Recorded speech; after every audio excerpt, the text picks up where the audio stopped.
नमस्कार, आप देख रहे हैं सत्य हिंदी और मैं हूं आपके साथ कृति सिंह। भारत और अफगानिस्तान ने एक दूसरे को अच्छा मित्र बताते हुए जमकर तारीफ की और दोनों देशों के बीच रिश्ते मजबूत करने के लिए कई जरूरी फैसले लिए।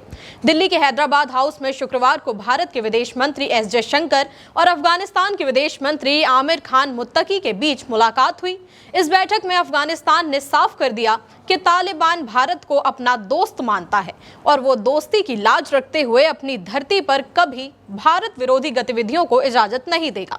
ये 2021 में सत्ता संभालने के बाद से भारत और तालिबान शासन के बीच पहली उच्च स्तरीय कूटनीतिक बातचीत थी। भारत को भरोसा देते हुए मुत्तकी ने कहा कि अफगानिस्तान किसी भी समूह को अपनी जमीन दूसरों के खिलाफ इस्तेमाल नहीं करने देगा। मुलाकात के दौरान मुत्तकी ने कहा कि हाल ही में अफगानिस्तान में आए भूकंप में भारत सबसे पहले मदद के लिए पहुंचा। अफगानिस्तान भारत को अपना करीबी दोस्त मानता है। हम ऐसे रिश्ते चाहते हैं जो आपसी सम्मान, व्यापार और लोगों के बीच अच्छे संबंधों पर टिके हों। अपने रिश्तों को मजबूत करने के लिए हम एक ऐसी सलाह मशवरा की व्यवस्था बनाने को भी तैयार हैं जिसमें आपसी साझेदारी को सबसे अहम माना जाए। मुत्तकी की पहल के बाद भारत ने भी आगे बढ़कर अफगानिस्तान को भरोसा दिया कि अब काबुल में भारत का पूरा दूतावास होगा। अब तक वहां सिर्फ टेक्निकल मिशन था। इसका मतलब ये है कि अब भारत का काबुल में भी पूरा दूतावास काम करेगा जैसे कि बाकी देशों का होता है। दूतावास में कामकाज बढ़ेगा और भविष्य में भारत किसी राजदूत या दूतावास प्रमुख यानी कि सीडीए को काबुल भेज सकता है।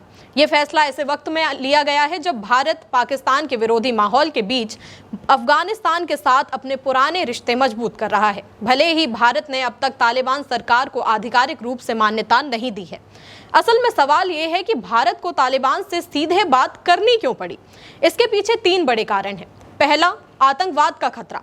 भारत नहीं चाहता कि अफगानिस्तान फिर से आतंकियों का अड्डा बने। पहले भी तालिबान के शासन के दौरान अफगानिस्तान से भारत के खिलाफ कई हमले प्लान किए गए थे। अब भारत ये पक्का करना चाहता है कि तालिबान आतंकवाद को काबू में रखे ताकि भारत की सुरक्षा को कोई खतरा ना हो। दूसरा, चीन और पाकिस्तान का बढ़ता असर। अफगानिस्तान में चीन निवेश कर रहा है और पाकिस्तान तालिबान का पुराना समर्थक रहा है। भारत नहीं चाहता कि इन दोनों का असर इतना बढ़ जाए कि भारत के हितों को नुकसान पहुंचे। इसलिए तालिबान से सीधे बातचीत करके भारत अपनी मौजूदगी और पकड़ बनाए रखना चाहता है। तीसरा, आर्थिक और मानवीय हित। भारत ने अफगानिस्तान में स्कूल, सड़क, डैम जैसे कई प्रोजेक्ट्स में पैसा लगाया है। तालिबान से बातचीत करके भारत ये सुनिश्चित करना चाहता है कि ये प्रोजेक्ट सुरक्षित रहें और भविष्य में व्यापार के रास्ते खुले। साथ ही भारत अफगान जनता की मदद भी करना चाहता है। जैसे भूकंप के समय भारत ने दवाइयाँ और राहत सामग्री भेजी थी। लेकिन चुनौतियाँ भी कम नहीं हैं। तालिबान का पुराना रिकॉर्ड भारत के लिए चिंता का विषय है और उनकी नीतियां अक्सर बदलती रहती हैं। साथ ही तालिबान से बातचीत करने से भारत की अंतर्राष्ट्रीय छवि पर भी असर पड़ सकता है क्योंकि कई देश तालिबान को अब भी आतंकी संगठन मानते हैं।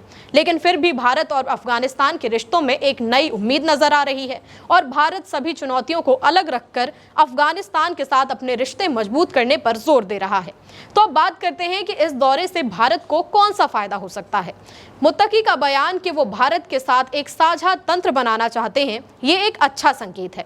इसका मतलब ये है कि तालिबान भारत के साथ नियमित बातचीत करना चाहता है। इससे दोनों देश के बीच व्यापार, सुरक्षा और मानवीय मदद जैसे मुद्दों पर बात हो सकती है।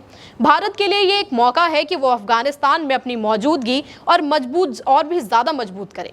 जैसे कि भारत चाबहार पोर्ट के जरिए अफगानिस्तान के साथ व्यापार बढ़ा सकता है। भारत के लिए चाबहार पोर्ट इसलिए भी जरूरी है क्योंकि ये पाकिस्तान को बाईपास करके भारत को मध्य एशिया तक पहुंचने का रास्ता देता है। इसके अलावा भारत और अफगानिस्तान के लोगों के बीच पुराना और गहरा रिश्ता है। बॉलीवुड की फिल्में, भारतीय संस्कृति और शिक्षा में भारत का असर अफगानिस्तान में हमेशा से रहा है। तालिबान के साथ बातचीत से ये भारत सुनिश्चित कर सकता है कि ये सांस्कृतिक रिश्ते बने रहें। लेकिन सवाल ये भी है कि क्या तालिबान अपने वादों पर टिका रहेगा? क्या वो सचमुच भारत के साथ भरोसेमंद रिश्ते बनाना चाहता है? इसलिए भारत को बहुत सावधानी और समझदारी से कदम उठाना होगा ताकि ना उसके हितों का नुकसान पहुंचे और ना ही उसकी अंतर्राष्ट्रीय छवि पर असर पड़े। इस पूरे मामले में आपकी राय जो भी हो हमें कमेंट में बताएं। वीडियो पसंद आया तो लाइक और शेयर करें और चैनल को सब्सक्राइब करना ना भूलें। फिलहाल के लिए इतना ही। नमस्कार।